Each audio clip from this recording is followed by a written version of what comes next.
Essa semana eu fiz os aportes do mês e teve um ativo que me fez pensar bastante antes de comprar, que é o Banco do Brasil. Porque se você acompanhou as notícias recentes, sabe que elas não foram muito boas. Inadimplência do agro aumentando, lucro menor, mercado preocupado, e mesmo assim eu comprei. Então, nesse vídeo eu quero mostrar minha carteira atualizada e explicar por que eu continuei investindo no Banco do Brasil. Então vamos começar pelo problema, porque eu acho importante a gente olhar pelos dois lados. O Banco do Brasil está passando por um momento muito difícil. A inadimplência do agronegócio aumentou. O banco precisou aumentar as suas provisões para possíveis perdas. Então, o lucro veio abaixo do esperado, e a própria administração revisou as expectativas para esse ano. Ou seja, não estamos falando de uma manchete inventada. Existe realmente uma deterioração acontecendo. E é justamente por isso que muita gente está vendendo as suas ações. E quando eu vi essas notícias, a primeira pergunta que eu fiz foi: isso é um problema temporário ou será que a tese de investimento mudou? Porque existe uma diferença enorme entre uma empresa passar por um momento difícil e uma empresa deixar de ser boa assim do nada. E foi exatamente isso que eu tentei entender antes de investir mais dinheiro.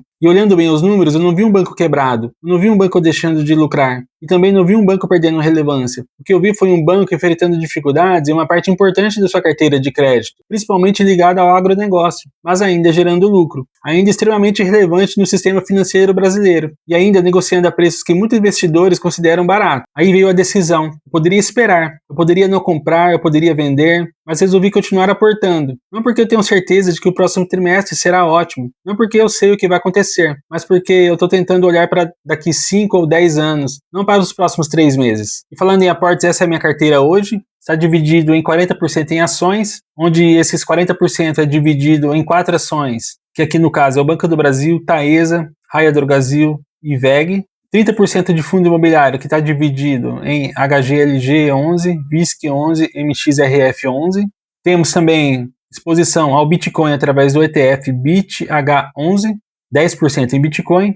E temos uma reserva de liquidez em CDB do Banco Inter, onde a gente compra R$200, 20% dessa carteira. Todo mês eu estou comprando R$1.000. Lembrando que o objetivo é chegar aos R$100.000 através dessa carteira. E se você não viu o vídeo da montagem da carteira, eu vou deixar o link aqui embaixo do vídeo, na descrição, e também no card aqui em cima. Então essa é a carteira, já está com patrimônio de R$2.000, é a segunda compra. A gente está com prejuízo porque a bolsa está caindo no momento, está com uma rentabilidade de menos 6%. O ativo que mais está caindo na carteira é o ETF de Bitcoin. O Bitcoin está caindo enormemente essa semana. Uma coisa que você vai perceber olhando a minha carteira é que eu não estou tentando adivinhar qual ação vai subir mais no próximo mês. Eu estou tentando construir patrimônio.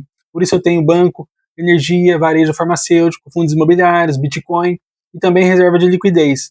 A ideia é diversificação e não previsão. E talvez a maior lição desse vídeo nem seja sobre o Banco do Brasil, talvez seja sobre investimento, porque quando as notícias são excelentes, todo mundo quer comprar. Quando as notícias são ruins, todo mundo quer vender. Mas o investidor ele precisa aprender a separar manchetes de negócios, porque notícia ruim e empresa ruim não são necessariamente a mesma coisa. Se fossem, bastava abrir o jornal para ficar rico. Eu posso estar totalmente errado. O Banco do Brasil pode continuar sofrendo, a inadimplência pode piorar, o mercado pode continuar penalizando a ação. Isso faz parte do jogo. Mas hoje, com a informação que eu tenho, continuo acreditando na tese, e por isso continuei comprando. O tempo vai dizer se a decisão foi boa ou ruim, e é justamente isso que torna investir tão interessante. Então, se você gosta desse tipo de conteúdo, acompanhe o canal, porque eu vou continuar mostrando a minha carteira real, meus aportes, meus acertos, meus erros, e a construção de patrimônio passo a passo, sem promessas milagrosas, sem fórmula mágica, apenas a jornada de um investidor comum, tentando construir riqueza no longo prazo.